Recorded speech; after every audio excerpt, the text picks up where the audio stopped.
दोस्तों आप सभी प्यारे मसीह भाई बहनों को फिर से एक बार मेरा जय मसीह की।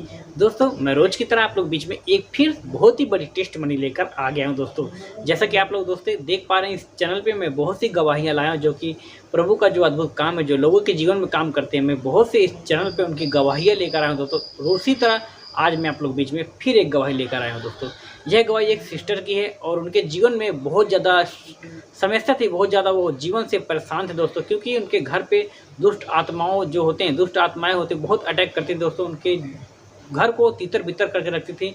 और इसी बीच वो बहुत से जो हिंदू धर्म के जो होते हैं देवी देवता और जो भी तांत्रिक ओझा जो भी होते दोस्तों, वहाँ तक उन्होंने गए और कहीं भी उनको कोई भी उनको हल नहीं मिला दोस्तों। फिर अंत में वो प्रभु यीशु मसीह के पास आते हैं और किस तरह प्रभु यीशु मसीह उनके जीवन को बदलता है, उनके घर से उस दुष्ट आत्माओं को निकाल कर फेंक देता है। आप लोग इस गवाही को पूरा जरूर सुने दोस्तों। और वो जो सिस्टर है अपने मुंह से ही अपनी गवाही को हम सबके सामने बांटने जा रही है दोस्तों, आप लोग पूरा जरूर सुनिए, क्योंकि दोस्तों यह गवाही ना आपके विश्वास को बहुत ही मजबूत करने जा रही है दोस्तों। चलिए आइए सब लोग मिलकर इस गवाही देखते हैं। चलिए वीडियो को हम स्टार्ट करते हैं, आइए सब लोग देखते हैं। नाम डिम्पल कनवाड़िया है और मैं और मेरा परिवार राजस्थान से बिलोंग करते हैं, लेकिन हम दिल्ली में रहते हैं। मैं और मेरा परिवार बहुत ही गरीब और बहुत ही अनपढ़ फैमिली से रहा है, लेकिन पर मेरी माँ ने मुझे और मेरे बहन भाइयों को बहुत ही एजुकेटेड बनाने के लिए बहुत मेहनत की, बहुत हार्ड वर्क किया।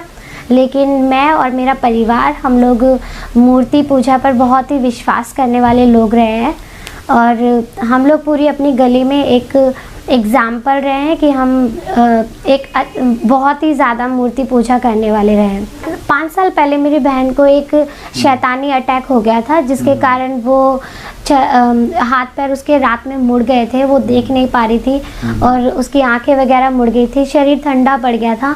तो मेरे मम्मी पापा ने आसपास शोर मचाना शुरू किया, बहुत ज़्यादा हम रोना चीखना शुरू करें। और क्योंकि हमारा घर ही एक खुद क्योंकि हमारा घर जैसा है कि एक बाहर का रूम और एक अंदर का रूम पूरा हमने मूर्ति पूजा के लिए दिया था, जिसमें कि राजस्थानी तरीके से जैसा एक रामदेव बाबा है जिसकी पूजा हम लोग करते थे बहुत ज़्यादा।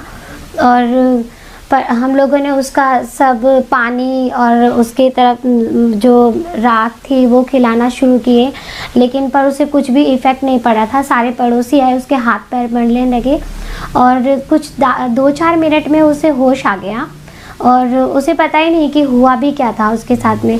जब हम लोगों ने उससे पूछा कि तुम्हारे साथ में हुआ क्या था, तो उसने हमें बताया कि उसे रेस्टरूम इस्तेमाल करना था जो कि बाहर ही की साइड में था।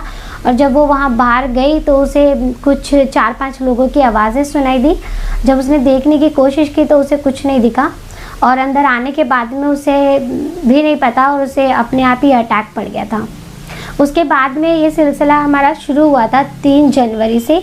3 जनवरी से 1 हफ्ता तक हमारा ऐसा रहा कि उसको ये अटैक अलग अलग तरीके से पड़ना शुरू हो गए। हम लोग उसी रूम में जिसमें मूर्ति पूजा करते थे कैद हो गए 1 हफ्ता के लिए। ना हम बाथरूम जाते थे, ना हम खाना खाते थे, ना हम सोते थे, ना बस सिर्फ एक ही जगह पर हम बैठे रहते थे। 1 हफ्ता तक हम वहाँ से मूव नहीं करे, दिन रात हमें कुछ भी नहीं पता था और हम सिर्फ सामने देखते थे मंदिर और उसके नीचे मेरी बहन और मम्मी पापा रो रहे हैं, चीख रहे हैं और उसको यहाँ पेन स्टार्ट होता था गर्दन पर और वो इतना तेज़ पेन होता था कि वो मरना पसंद करती थी और बहुत पुकारती थी। हम लोग इतना टूट गए थे, हम लोग रोते थे कि हमने ऐसा क्या है कि जो नहीं किया, क्योंकि हम लोग ऐसा बिलीव करते थे कि जितने भी एक अच्छा धार्मिक इंसान होता है हम उसके अकॉर्डिंगली सब कुछ वो करते थे और दूसरों के साथ में बुरा व्यवहार भी नहीं करते थे। हमारे आसपास में इतने सारे गंदे लोग थे, लेकिन उनका जीवन इतने अच्छे से चल रहा था। हम लोग एकदम टूट कर रो पड़े थे कि हम लोगों ने ऐसा क्या गलत किया है जो हमारे ऊपर इतनी विपत्ति आकर पड़ी है, लेकिन कुछ भी जवाब नहीं मिलता था। हम एक जगह से दूसरी जगह जाते थे, वो 1 हफ्ता तो कुछ लोग हमें थोड़ी मदद करते थे, उसके बाद में लोगों ने आना बंद कर दिया। जैसे लोग आते थे तो जो अटैक मेरी बहन को पड़ते थे वही अटैक उनके परिवार को पड़ जाता था और फिर लोग हमें बोलते थे कि किसी ने तुम्हारे ऊपर जादू टोना कर दिया और तुम्हारे शरीर अब तुम्हारे घर में कोई और आ नहीं सकता, तुम्हारे घर भी गंदा हो गया, तुम्हारे घर में कोई भगवान नहीं आ सकता अब, और अब ये पूरा अब जो हमें ऐसा लगता था कि जैसे किसी ने ऐसा जादू टोना कर दिया कि कोई हमें सपोर्ट भी ना करे बाहर वाला, और कोई भी बाहर वाला आता भी नहीं था हमें सपोर्ट करने के लिए। फिर मम्मी और हम लोग जैसे उसे रात में 3 बजे के करीब बहुत ही ज़्यादा बुरी तरीके से रात में अटैक पड़ता था, जिसके कारण वो बिल्कुल हम उसे उठाते थे और आसपास के ही मंदिरों में ले जाते थे, पूरी रात रोते थे, आसपास के सभी लोग देखते थे, लेकिन पर सब जानते थे कि ये इतना घातक हो गया था कि कुछ फ़र्क नहीं पड़ रहा था। 1 हफ्ते के बाद में कुछ लोगों ने आकर हमें मदद करनी शुरू करी, और उन लोगों ने हमें बोला कि हम लोग इसे सिर्फ इसी बात पर ना रह कर कि ये शैतानी अटैक है, उसे डॉक्टर के पास ले जाएं। तो हम उसे डॉक्टर के पास भी ले जाते थे, और डॉक्टर ने उनका सारा चेकअप किया, जो जो चेकअप वो कर सकते थे सब चेकअप उसका किया, और हर एक रिपोर्ट नॉर्मल आती थी, उसे कुछ भी प्रॉब्लम नहीं थी। उसका शरीर अंदर बस वो दिन ब दिन कमज़ोर होती जा रही थी, खाना नहीं खाती थी, और डॉक्टर उसे ग्लूकोज लगाने के लिए उसके लगाने की कोशिश करते थे। उसका पूरा हाथ छलनी हो जाता था और खून बहता था, सूज जाता था, लेकिन पर ग्लूकोज उसके शरीर में नहीं जाता था, नसें ब्लॉक होकर और वो ग्लूकोज के बाहर निकल जाती थी सुई। और डॉक्टर को भी समझ नहीं आ रहा था कि उसे हुआ क्या है, और जब वो उसे कुछ देना चाह रहे थे तो वो ले नहीं पाते। अगर दवाई देते तो उसे इतनी तेज़ वॉमिट होती थी कि बाहर आ जाता था सब। और फिर आसपास के पेशेंट लोग कंप्लेन करने लगे कि इस लड़की को तुम यहाँ से निकाल दो, क्योंकि हम लोग भी इसे देखकर और डरते हैं और बीमार होने लगे। वहाँ पर भी जैसे कुछ डॉक्टर आते थे जो बहुत प्यार करते थे मेरी बहन से, और उसे बोलते थे कि वो ठीक करना चाहते हैं, इसलिए कुछ दिनों के लिए उन्होंने हॉस्पिटल में उसे रखा। और लेकिन हर रात में उधर कुछ ना कुछ ऐसा होता था कि मेरी बहन को ऐसा लगता था कि जैसे कि वो मुझसे और मेरे पापा से बहुत प्यार करती थी, तो उसे दिखता था उसके बेड के एक कॉर्नर पर मैं खड़ी हूँ, एक पर मेरे पापा खड़े हैं, और उसे चांटे खींच खींच कर मार रहे हैं, और सीरियसली में वो सब कुछ उसे दर्द होता था हकीकत में।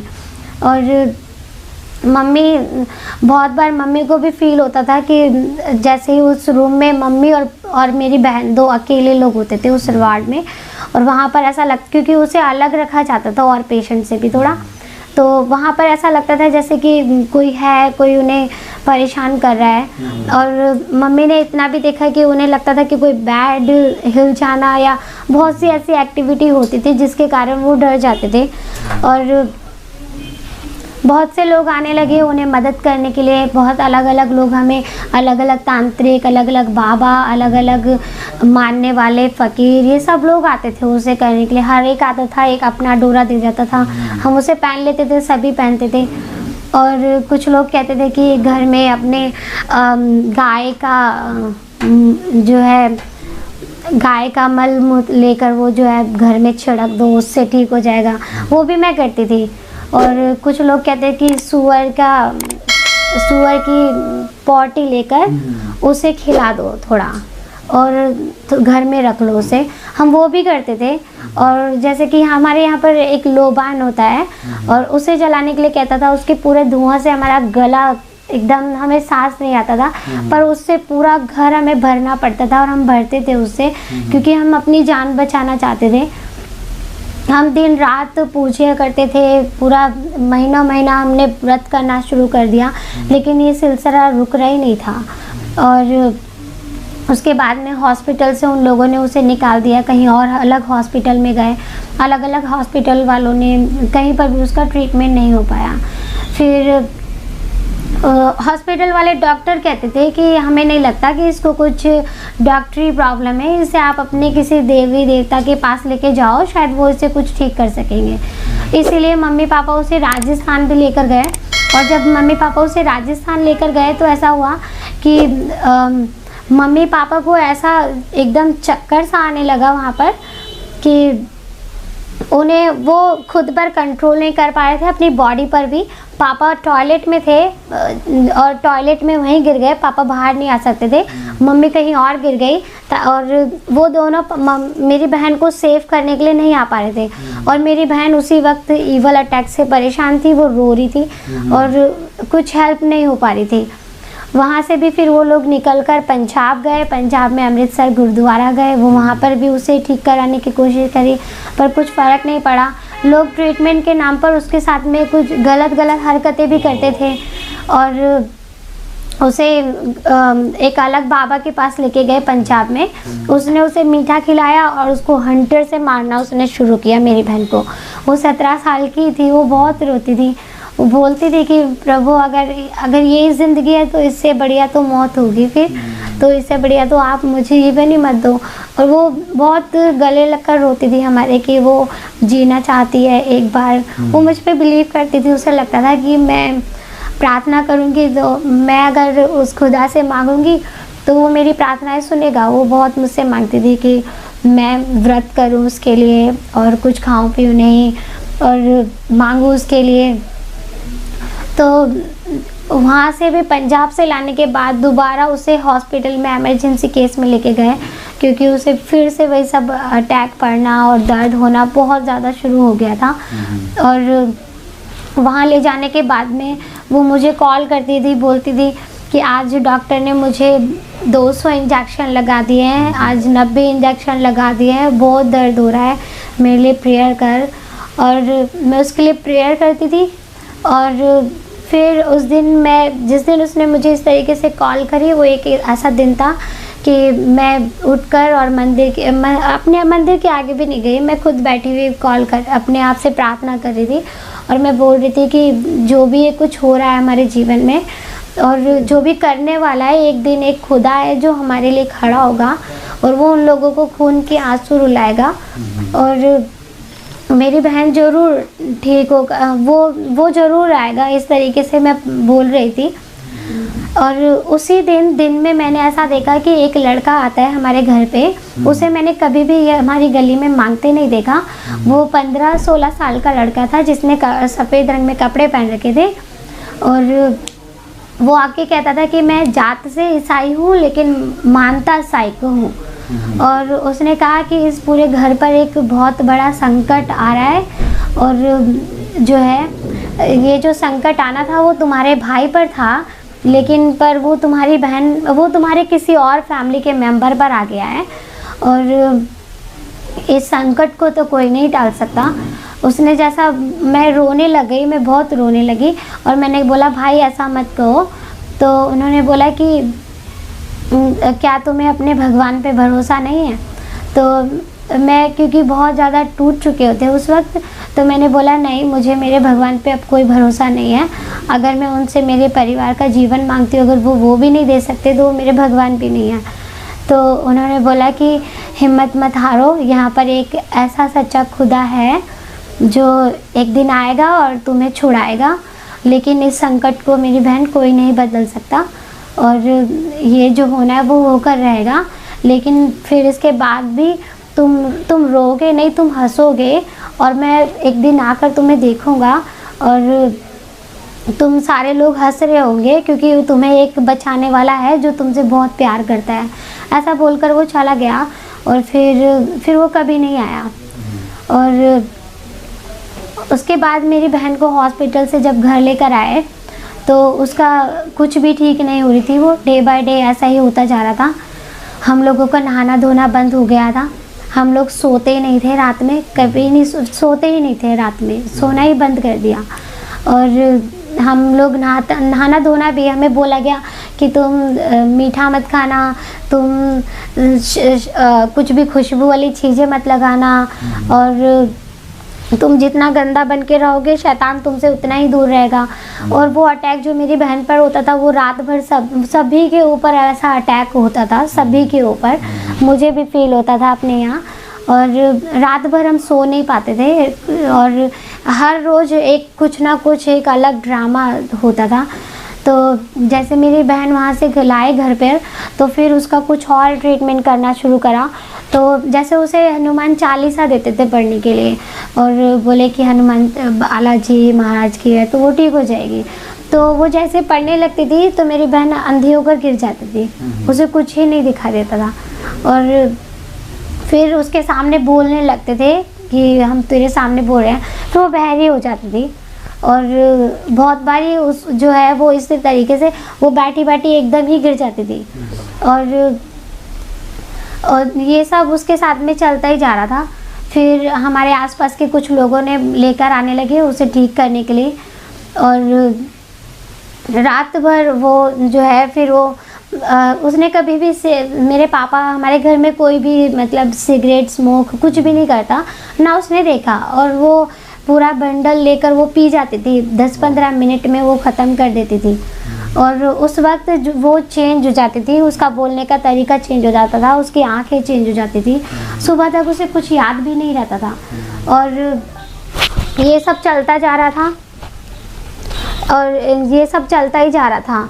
और फिर किसी ने बोला कि अगर तुम इसे बचाना चाहो तो इसके आग से जो है शैतान दूर होता है। उसके पापा उसके हाथ में लेकर आग रख देते थे कि ताकि वो ठीक हो जाए। वो रोती रहती थी, पापा मुझे जल रहा है, पापा मुझे जल रहा है, और वो नहीं ठीक हो पाती थी।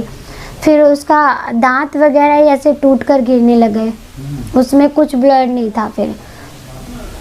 और ये सब चलने के बाद में जो है वो 7 मार्च को उसकी डेथ हो गई फिर। और ये 3 जनवरी से लेके 7 मार्च तक हमारा ऐसा ही चलता रहा। और जब उसकी डेथ हुई तो हम लोगों को विश्वास था, हम जिस खुदा को मानते हैं जो हमारा पिता है, हमें बचाने वाला है, वो इसको ज़िंदा कर सकता है। हम मांगते रहे, हम चीखते रहे पूरी हमारे रोड पर गलियों में, और राम राम करके, पर हमें कोई रिस्पांस नहीं मिला। मेरी बहन ज़िंदा नहीं हुई। वो हमारा बिलीव था कि जो एक बनाने वाला है, वो जो सर्वशक्तिमान है, वो बचा सकता है। लेकिन उस सर्वशक्तिमान को हम उन मूर्तियों की नज़र से ही देखते थे। हमारी नज़रें सिर्फ उन मूर्तियों पर ही थी कि वो इन्हीं के द्वारा हमसे बोलेगा। हम विश्वास तो उसमें करते थे, लेकिन हमें ये विश्वास था कि वो इन मूर्तियों के द्वारा ही हमसे बोलने वाला है। और लेकिन ऐसा हुआ नहीं कुछ भी। और उस दिन जिस दिन उसकी डेथ हुई, और हम लोग पूरी गली में चीखते रहे, मंदिर में बैठकर चीखते रहे, और हमारे आसपास बहुत सारा झुंड मच गया, सारे लोग हमें देखने लगे। और क्योंकि मेरी बहन की स्टोरी सारे आसपास सारे लोगों ने देखी थी, सब ने देखा था, और सब ने यही बोला कि इतना भयानक उन्होंने आज से पहले कभी नहीं देखा। और उसके बाद में जो है वो हम लोगों को जब उसे कुछ भी फ़र्क नहीं पड़ा, और अब फाइनली हमारी बहन जो थी वो चली गई, तो हम लोगों का बहुत ही अंदर से हम लोग टूट गए थे। क्योंकि वो सिर्फ मेरी बहन की डेथ नहीं,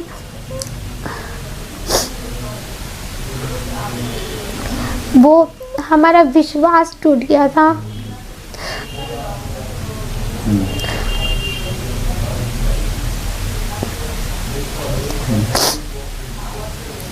तो हम लोग वहाँ खड़े होकर हमने मंदिर को कर्श किया। हमने उन मूर्तियों से बोला कि तुम सबने बहुत से इनोसेंट लोगों को, बहुत ही जो मासूम तुम पर विश्वास करते हैं, उनको तुमने लूटा है। और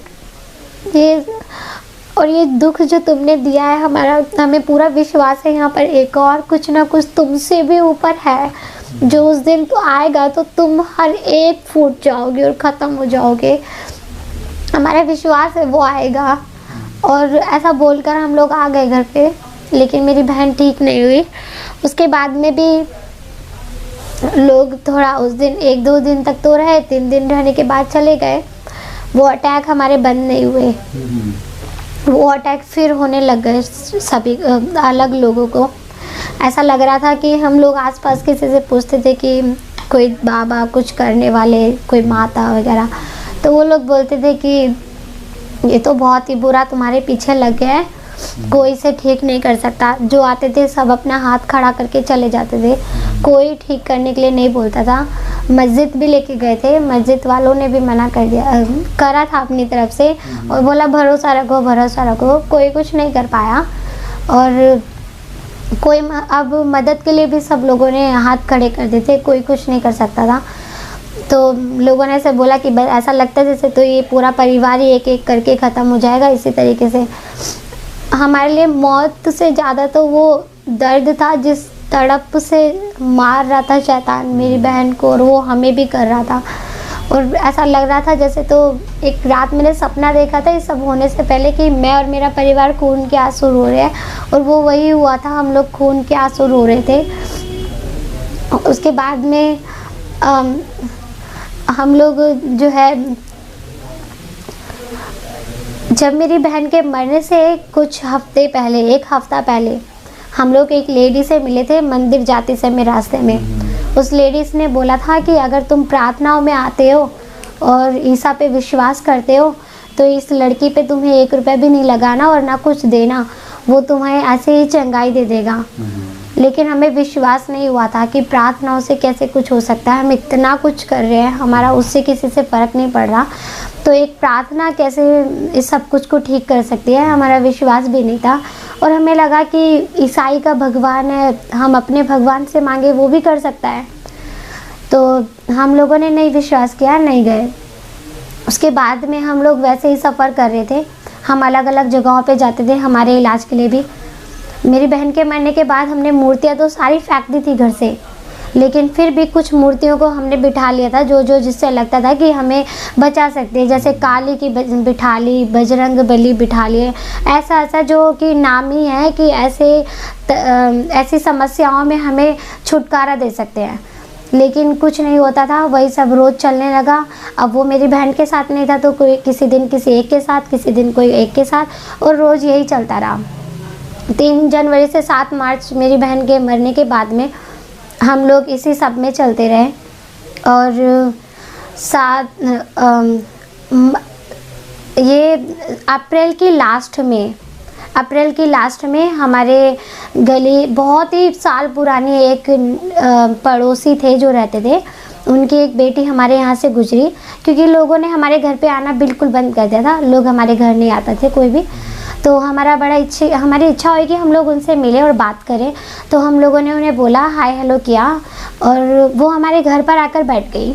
और जैसे वो हमारे घर पर आकर बैठी तो हम लोगों को लगा कि ये हमारे घर पर कैसे बैठी है, इनको तो खतरा हो सकता है, जैसे और लोगों को अटैक पड़ जाता है। और हमारे आसपास के लोग भी हमें इस तरीके से बोलते थे कि बीमार लोग हैं और अपनी परेशानी हमें ना दे, इसलिए हमसे दूर भी भागते थे। तो हम लोगों ने उन्हें बोला, तो वो नहीं गई हमारे घर से। जैसे कि हमें मीठा खाने के लिए मना था, वो हमारे घर में खड़ा होकर मीठा खा रही थी। और जब मैंने पूछा कि तुम ये सब क्यों कर रही हो और तुम्हें इससे खतरा हो सकता है, तो उसने अपनी बाइबल निकाली और मुझे दिखाने लगी, ये मेरा खुदा है, मेरा भगवान है, जो मुझे ना सिर्फ खुद को बचाए, हमें वरदान से भर देता है वो। और हमारे पास तो वरदान होता है कि हम लोग तो कहीं से भी निकल जाए, हमें कुछ नहीं हो सकता। और जब ये बात मैंने सुनी तो मुझे ऐसा लगा कि हम इतना कुछ मानते, इतना कुछ करते हैं, लेकिन हम अपने आप में प्रोटेक्ट नहीं हैं। और ये लड़की हमारे घर में आके खड़ी होकर वो सब कर रही है जो हमें मना है, और इतनी कॉन्फिडेंस से बोल रही है। तो मैंने उन्हें बोला कि क्या आप मुझे एक बाइबल ला कर देंगी। उन्होंने बोला कि ठीक है। वो मुझे बाइबल ला कर दिए, और उनके बाइबल लाने के बाद में भी मेरा पढ़ने का उसे मन नहीं करा। मैंने उसे रख दिया घर में 1 हफ्ते तक, और फिर भी हम यहाँ वहाँ घूमते रहे इलाज के लिए। और 1 हफ्ते बाद जब मैंने अपने घर में गई और मैं अपना सामान कुछ ढूंढ रही थी, सामान ढूंढते वक्त मेरा हाथ जो है उस बाइबल पे पड़ा। मैं उन दिनों में हम मेरी बहन के मरने के बाद घर में नहीं बैठते थे, बस रात को सोने के लिए घर में जाते थे, बाकी पूरा दिन रोड पर साइड में बैठे रहते थे हम। तो उस दिन मैं उस बाइबल को लेकर हमारे घर में बैठी, और मुझे ऐसा लगा कि मैं बाइबल से, अगर मैं कोई भगवान है, अगर मैं उनसे बात करना चाहती थी, और मुझे लगा कि मैं इससे बात कर सकती हूँ। तो क्योंकि मैंने एक बार पहले किसी से सुना था कि बाइबल हमसे बात कर सकती है, तो मैंने अपना पहला क्वेश्चन पूछा कि खुदा, हे भगवान, हम इतना रो रहे थे, हम इतना तड़प रहे थे, हमने गलत क्या किया है? हम हमेशा तुमसे प्यार करते रहे, हमेशा वो सब करते रहे कि जिससे तुम खुश रहो, और हमें लेकिन पर हमें इतने दुख से गुजरना पड़ा कि मेरी बहन चली गई, और इतना घोर तुमने हमारे साथ में किया। ऐसा करने के बाद में जैसे मैंने बाइबल खोली, उधर से वर्ड आता था, वचन आता था कि मैं देख रहा था, मैं सब देख रहा था जब तुम रो रहे थे और वो हंस रहे थे, तुम शोक मना रहे थे। और मुझे बाइबल के बारे में कुछ नहीं पता था और मुझे ऐसा लगा था कि मुझसे जैसे वो बात कर रहा है। मैं फिर दोबारा कुछ क्वेश्चन पूछती थी और खोलती थी, वो मुझसे बात करते जाता था। और उस दिन से लेके मैं शाम तक लगातार ऐसे ही बात करती रही। और फिर मुझे ऐसा लगने लगा जैसे तो कुछ जादू हो गया है, चमत्कार हो गया है। मैं अपने घर में आसपास के लोगों को भी बोलती थी, अपने मम्मी पापा को बोला मैंने कि तुम अपने मन में कुछ भी बोलो भगवान से और मैं तुम्हारे लिए बाइबल खोलूँगी, वो तुम्हें जवाब देगा। तो उन्होंने बाइबल, मेरे बहन भाई आते थे, फिर उन्होंने क्वेश्चन किए अपने मन में और मैं उनके लिए खोलती थी और मैं उनके लिए पढ़ती थी और वो बोलते थे कि हाँ हमें तो जवाब मिल रहा है। और वो मुझे ही नहीं, मेरे पूरे परिवार को जवाब मिल रहा था उस दिन। फिर मेरे पापा मम्मी सबको जवाब मिला, वो सबको बोलता था। जैसे फिर मम्मी ने मन बनाया कि ठीक है हम लोग ऐसा करेंगे, हम घर पे प्रार्थना कर लेंगे, हम किसी चर्च में नहीं जाएंगे। जैसे उन्होंने खोला वचन तो उसमें आया जो पीछे से आता है वो चोर और डाकू है, लेकिन जो मेरी भीड़ है वो मेरी आवाज़ सुनती है और वो आगे से आती है द्वार से और वो उनके लिए दरवाज़ा खोल आ जा सकती है और वो उन्हें देता है, वो उन्हें बहुतायत की ज़िंदगी देता है। लेकिन चोर और डाकू है जो तुम्हें नष्ट करने के लिए आते हैं और विपत्ति देकर छोड़कर भाग जाते हैं। ऐसे सब वचनों से हमारे घर के अंदर चेंजेस आने लगे, वो सुनने लगे और हमें लगा जैसे कि हम अपने ही किसी बाप से मिल रहे हैं। और लेकिन फिर भी हम जो है जाने के लिए करते तो थे, लेकिन कुछ ना कुछ रुकावटें आती थी। जैसे मेरा भाई मना कर देना, लेकिन ये ईसाई का भगवान है, हम कैसे जा सकते हैं वहाँ पर। तो हमने बाइबल खोली और बाइबल में वचन हम लोगों ने पढ़ा कि शैतान तुम्हें रोकेगा लेकिन तुम रुकना मत, तुम सीधे चले आना। और हम लोगों को नहीं पता था हम कहाँ जाए कहाँ नहीं।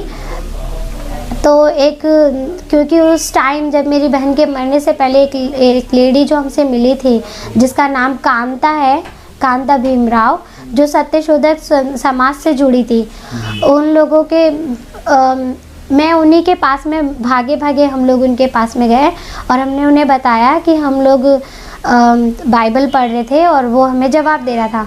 तो उन्होंने हमें प्रार्थना में ले जाने के लिए बोला। तो पापा ने बोला कि नहीं ठीक है, हम लोग अभी पहले अपने भगवान को देखते हैं और अगर हमें वहाँ से चंगाई मिलती है तो हम कहीं नहीं जाएंगे और हम इधर ही रहेंगे, नहीं अगर कहीं कुछ नहीं होता तो हम देखेंगे बाइबल के बारे में। तो हम लोग अलग कहीं पर गए, फिर से हम लोग नहीं गए प्रार्थना में। और वहाँ पर हमने देखा कि वहाँ से आने के बाद में उस दिन मेरी मम्मी को अटैक पड़ा। मेरी मम्मी का आधा शरीर काम करना बंद करने लगा, आधा शरीर जैसे जम सा गया मम्मी को, और मम्मी बहुत बहुत रो रही थी। और उसी दिन मैं अपने आप में रिसर्च कर रही थी कि क्या सच में यीशु के नाम में कुछ ताकत है। तो मैंने अपने मन में प्रार्थना करनी शुरू करी और मुझे भी दर्द का अटैक पड़ रहा था यहाँ पर। तो मैंने उस पर हाथ रखा और मैंने बोला काली के नाम से मांगती हूँ ये दर्द चला जाए, लेकिन वो दर्द नहीं गया। फिर मैंने बोला दुर्गा के नाम से मांगती हूँ इधर चला जाए, नहीं गया। बाबा रामदेव के नाम से मांगती हूँ इधर चला जाए, नहीं गया। फिर मैंने बोला ईसा के नाम से, और जैसे मैंने ऐसा बोला उस वक्त मेरा दर्द एकदम बंद हो गया और मुझे विश्वास नहीं हो रहा था कि ये सब क्या हो रहा है। फिर मैंने हिम्मत करी, मैं अपने घर में गई जहाँ मुझे चक्कर आते थे और मैंने वहाँ बोला कि यीशु के नाम में चक्कर रुक जाए। और मैंने फिर देखा और मेरे चक्कर रुक गए थे और मैं वहीं बैठ गई और मैंने सामने देख रही थी मेरी मम्मी रो रही है, बहुत ज़ोर ज़ोर से चीख रही है, उन्हें बिल्कुल चैन नहीं है। और फिर उन्होंने मेरे हाथ में बाइबल देखी और मुझे देखा और बोली कि डिम्पल मुझे ऐसा लगता है कि तू प्रार्थना कर मेरी और मुझे ईसा ठीक कर सकते हैं। तो मैंने उनके ऊपर हाथ रखा और मैं अपने मन में ही बोली कि बहुत से लोग आए और बहुत से लोगों ने हमें लूट लिया, हमारा पैसा लूट लिया, मेरी बहन और सब कुछ ख़त्म कर दिया, लेकिन अगर तुम बोलते हो कि तुम हमें अच्छा चंगा कर सकते हो और तुम हमारे खुदा हो तो अभी मेरी मम्मी को ठीक करो, बातों में नहीं काम करो हमारे जीवन में। और ऐसा मेरा बोलना बस ख़त्म था और मेरी मम्मी ने बोला कि डिम्पल देख मेरे हाथ पैर चल रहे हैं और मैं ठीक हूँ, और मम्मी को एकदम शांति मिली। तो दोस्तों फाइनली आप लोगों ने इस गवाही को सुन लिया और देख लिया कि जो हमारा प्रभु यीशु मसीह है वो कितना महान है, कितना अद्भुत तरीके से लोगों के जीवन में काम करता दोस्तों, लोगों की ज़िंदगी को बचाता दोस्तों। सच में हमारा प्रभु यीशु मसीह बहुत ही महान है। वो हर एक मनुष्य से बहुत ही ज़्यादा प्रेम करता है, प्यार करता है दोस्तों। और जो कोई इस पर विश्वास करता है दोस्तों, वो कभी सच में लज्जित नहीं होता दोस्तों, बल्कि वो अनंत जीवन उसको मिलता है दोस्तों। वो हर बुरे काम को छोड़कर प्रभु यीशु मसीह के पीछे चलने लगता है दोस्तों। अपने जीवन को पीछे जो उनके जीवन जो गलत तरीके से जी रहे थे उसको छोड़कर वो सत्य मार्ग पर चलते दोस्तों। तो सच में ये जो गवाही थी बहुत ही प्यारी थी, बहुत ही अद्भुत था दोस्तों। मुझे इस गवाही से बहुत आशीष मिला है दोस्तों। मैं आशा करता हूँ इस गवाही को आप लोग सुने होंगे पूरा, और इस गवाही से आपको भी बहुत आशीष मिली होगी दोस्तों। आपका विश्वास जो है मसीह में बहुत ज़्यादा मजबूत हुआ होगा, क्योंकि दोस्तों हर एक जो गवाही परमेश्वर की जो होती है, जो कोई सुनता दोस्तों, सच में उसका जो विश्वास है प्रभु में जो बहुत कमज़ोर होता है, जो उनका विश्वास कमज़ोर होता है, उनका विश्वास सच में प्रभु में बढ़ जाता है दोस्तों। गवाही को सुनने के लिए हमारा जो विश्वास है प्रभु में और ज़्यादा मजबूत हो जाता है दोस्तों। मैं आशा करता हूँ इस गवाही से आप लोग बहुत सीखे होंगे, कुछ बहुत ही आप लोगों को परमेश्वर से आशीष मिला होगा। और हाँ दोस्तों, अगर आप लोग चाहते हैं ये गवाही हमारे और भी प्यारे मसीह भाई बहन लोग देखें, हमारे और भी विश्वासी लोग देखें, तो आप लोग इस गवाही को उनके पास जरूर शेयर करें।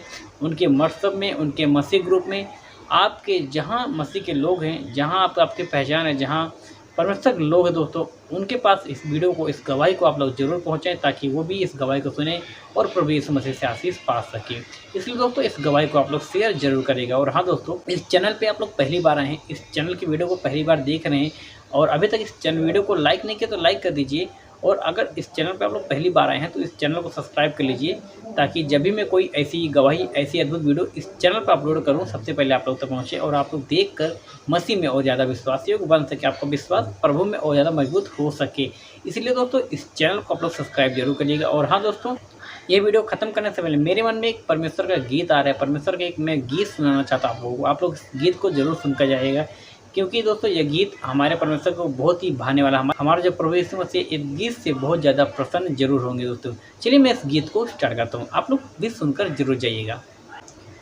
पाखुरु खुदा बनिया, पाखुरु खुदा बनिया हो, पाखुरु खुदा बनिया, पाखुरु खुदा बनिया। तुआ तुआ तुआ रुआ, तुआ तुआ तुआ रुआ, पाखुरु खुदा बनिया, पाखुरु खुदा बनिया हो, पाखुरु खुदा बनिया, पाखुरु खुदा बनिया। और आगे कहना दोस्तों, मेरे मन मेरे दिल में आ, ये दिल अपना मंदिर बना, मेरे मन मेरे दिल में आ, ये दिल अपना मंदिर बना, मेरे मन मेरे दिल में आ, ये दिल अपना मंदिर बना, पाखुरु खुदा बनिया, पाखुरु खुदा बनिया हो, पाखुरु खुदा बनिया, पाखुरु खुदा बनिया। दोस्तों यह गीत आप लोगों को कैसे लगा? मैं आशा करता हूँ दोस्तों इस गीत से प्रभु की महिमा हुई होगी दोस्तों, प्रभु को यह गीत पसंद आया होगा। तो चलिए दोस्तों, मिलता है फिर आप लोग से ऐसे ही कुछ अद्भुत वीडियो के साथ, ऐसी न्यू टेस्टमनी के साथ। तब तक बने रहिए इस चैनल पे। सबको जय मसीह की। परमेश्वर आपको ढेर सारी आशीष प्रदान करें। आमीन। यीशु मसीह देता खुशी, करे महिमा।